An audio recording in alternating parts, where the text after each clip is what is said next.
नमस्कार, 안녕하세요। स्वागत गर्न चाहन्छु यस भिडियोमा। हामी यस च्यानल मार्फत चाहिँ कोरियन भाषा सम्बन्धी दैनिक भिडियोहरू लिएर आउने गरेका छौँ। त्यसै क्रममा यसभन्दा अगाडिको भिडियोमा हामीले हाम्रो इपिएस टपिक कोर्स बुकको चाहिँ युनिट वाइज कुन कुन ग्रामरहरू रहेका छन् र ती ग्रामरहरूको बारेमा केही संक्षिप्त रूपमा अध्ययन गरिरहेका छौँ। त्यसै क्रममा आजको भिडियोमा चाहिँ हामी युनिट 20 देखि अध्ययन गर्नेछौँ। यसभन्दा अगाडिको ग्रामरहरू हामी च्यानलमा अपलोड गरिसकेका छौँ, अध्ययन गरिसकेका छौँ।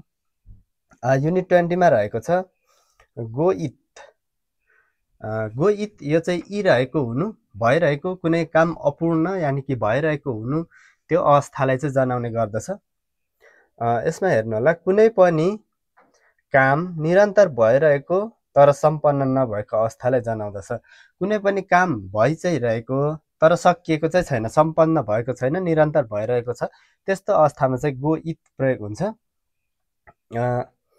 जस्तै उदाहरण वेसाए खागो इस्सयो। वेसाए खागो इस्सयो, कम्पनीमा गइरहेको छु। गइरहेको पुगिसकेको होइन, गइरहेको भइरहेको, यस्तो अवस्थामा गो इटको प्रयोग भएको हुन्छ। यसको नेपालीमा इरहेको भन्ने नेपाली अर्थ हुन्छ। अर्को रहेको छ उल्लेयो र ल फाच्छिम अनि लेयो, ल लेयो, उल्लेयो र ल लेयो। ने छु अथवा ने हो भन्ने यसको नेपाली अर्थ हुन्छ, उल्लेयो र ल लेयो। घनिष्ठ व्यक्तिसँग अनौपचारिक कुराकानी गर्दा प्रयोग हुन्छ। यो चाहिँ घनिष्ठ नजिकको व्यक्तिसँग चाहिँ अनौपचारिक रूपमा, औपचारिक रूपमा कुरा गर्दा होइन, अनौपचारिक रूपमा कुराकानी गर्दाखेरि चाहिँ प्रयोग गर्ने गरिन्छ। अनि यसको चाहिँ कर्ता फर्स्ट पर्सन हुनुपर्छ उत्तर दिँदा, र सबै अवस्थामा प्रश्न सोद्धाखेरि चाहिँ सबै अवस्थामा पनि प्रयोग गर्न सकिन्छ। अर्को कर्ता हुँदाखेरि पनि प्रयोग गर्न सकिन्छ। र कर्ता म यानि कि आफू स्वयं हुनुपर्छ उत्तर दिँदाखेरि। अनि यो सबै अवस्थामा प्रश्न सोद्धाखेरि चाहिँ प्रयोग हुन्छ। यसको उदाहरण हेर्नु होला, फिगोन हेस छिबे खाल्लेयो। थकित भएकोले अथवा भएर छिबे खाल्लेयो, घरमा जानेछु अथवा जाने हो, म घरमा जाने हो। यसरी आफू स्वयं कर्ता भएको अवस्थामा आफूले भन्नु पर्दाखेरि चाहिँ उत्तर दिँदा प्रयोग गरिन्छ, र प्रश्न सोद्धा चाहिँ कर्ता अरू भएको अवस्थामा सबै अवस्थामा प्रयोग गर्न सकिन्छ। अनि त्यस पछाडि अर्को युनिट 21 मा रहेको छ मेन वुमेन। यसको नेपाली अर्थ हुन्छ यो भने अथवा छ भने, यस्तो काम गर्यो भने, यस्तो यस्तो कुरा छ भने भन्ने अर्थमा। सिगानी इस्सुमेन खोङवन एस छुक्कुएयो। समय छ भने अथवा समय भयो भने अथवा समय छ भने खोङवन एस छुक्कुएयो। समय भयो भने चाहिँ पार्कमा फुटबल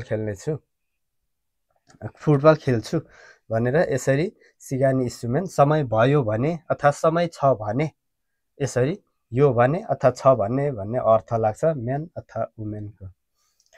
अर्को रहेको छ जी मासेयो। यो चाहिँ विशेष गरेर नगर्नुहोस् भन्ने अवस्थामा प्रयोग हुन्छ, जी मासेयो। कुनै पनि काम नगर्नको लागि अनुरोध गर्दा, नगर्नुहोस् भनेर अनुरोध गर्दा वा नगर्ने गरी निषेध गर्दा प्रयोग गरिन्छ। गर्नु हुँदैन, नगर्नुहोस् भनेर निषेध गर्दाखेरि चाहिँ यसको प्रयोग गर्ने गरिन्छ। जस्तै सिनबारुल सिङ्गो फाङे थुरा गाजी मासेयो। सिनबारुल सिङ्गो फाङे थुरा गाजी मासेयो। जुत्ता लाएर चाहिँ कोठामा भित्र नजानुहोस् भनेर, यसरी नगर्नुहोस्, नजानुहोस् भन्नुपर्दा जी मासेयो प्रयोग गर्ने गरिन्छ। त्यस्तै गरी युनिट 22 मा रहेको छ निका उनिका। यो चाहिँ एउटा कारण जनाउने ग्रामर हो। एकोले अथवा एको कारणले, यसले चाहिँ यो कारणले भनेर भन्दाखेरि प्रयोग गर्ने गरिन्छ।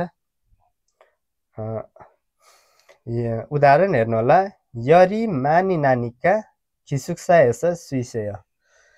यल भनेको ज्वरो, यरी मानी, यरी नादा भनेको ज्वरो आउनु, यरी मानी नानिका भनेको ज्वरो चाहिँ धेरै आएको हुँदाखेरि अथवा आएको कारणले खिसुक्सा एस सुइसेयो भनेको ज्वरो धेरै आएकोले खिसुक्सामा गएर आराम गर्नुहोस्, खिसुक्सामा आराम गर्नुहोस् भनेर यसरी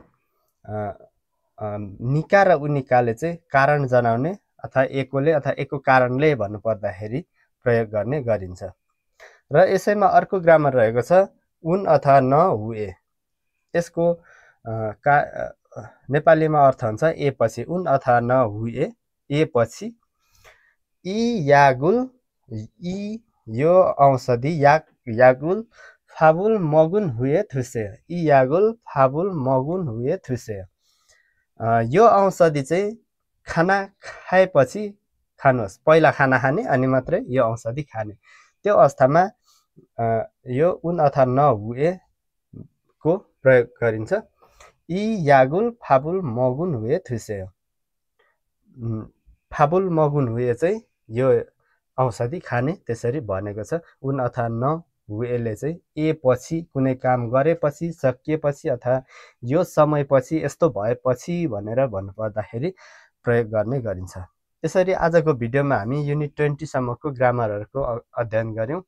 आगामी दिनमा अन्य ग्रामरहरूको अध्ययन गर्दै जानेछौँ भन्दै आजको भिडियोबाट चाहिँ बिदा हुन चाहन्छु। हस्त, धन्यवाद।